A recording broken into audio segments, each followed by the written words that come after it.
خانہ فرنگ ایران حیدرآباد کی جانب سے گزشتہ روز سید قاسم سلیمانی کی برسی کی مناسبت سے عالمی دہشت گردی کے خلاف سیمینار منعقد کیا گیا، جس میں ڈائریکٹر خانہ فرنگ اسلامی جمہوری ایران سید طالبی، علامہ حیدر علی جوادی، علامہ صاحبزادہ ابوالخیر محمد زبیر، علامہ کرم علی حیدری، سید معظم شاہ جہانیاں، فادر شہزاد کھوکھر، زوار عبدالستار درس و دیگر نے شرکت کی۔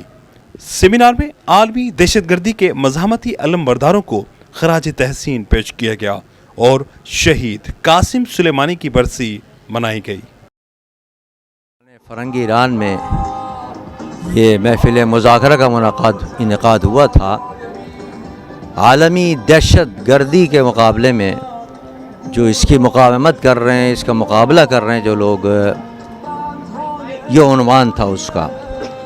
الحمدللہ سندھ کے بالخصوص اہم شخصیات نے اس موضوع پر اظہار خیال کیا، اور یہ بڑا انتہائی اہم اور حساس موضوع ہے، بالخصوص اس حوالے سے کہ الحاج قاسم سلیمانی نے جس طرح مقابلہ کیا امریکی استعمار کا اور ان کی دہشت گردی کا، یہ ایک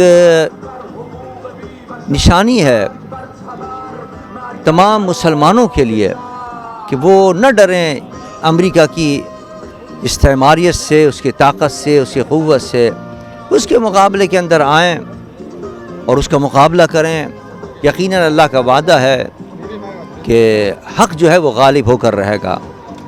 انشاءاللہ جو بھی کو مقابلہ کرے گا ان استعماری قوتوں کا، امریکی دہشت گردی کا، اللہ کی غیب سے مدد اس کے ساتھ شامل ہوں گی اور اللہ ان کو فتح و نصرت سے سرفرازی عطا فرمائے گا۔ الرحمن الرحیم.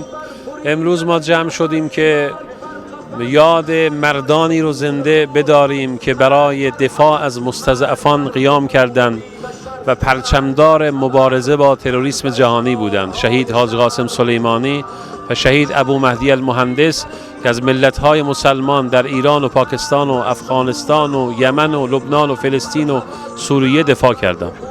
یہ فرما رہے ہیں کہ ہم آج جو ہے کہ جمع ہوئے ہیں شہید قاسم سلیمانی کی برسی کی مناسبت سے، جس نے مظلوموں کی حفاظت کی۔ وہ مظلوم چاہے ایران، عراق، شام، لبنان، یمن، فلسطین اور پاکستان، جہاں جہاں پر مظلوم تھے، ان کی حمایت کے لیے جو آگے بڑھے تھے، ان کو جو ہے کہ ظالموں نے اور امریکہ والوں نے جو شہید کیا، ہم ان کو زندہ رکھنے کے لیے یہاں پہ جمع ہوئے ہیں۔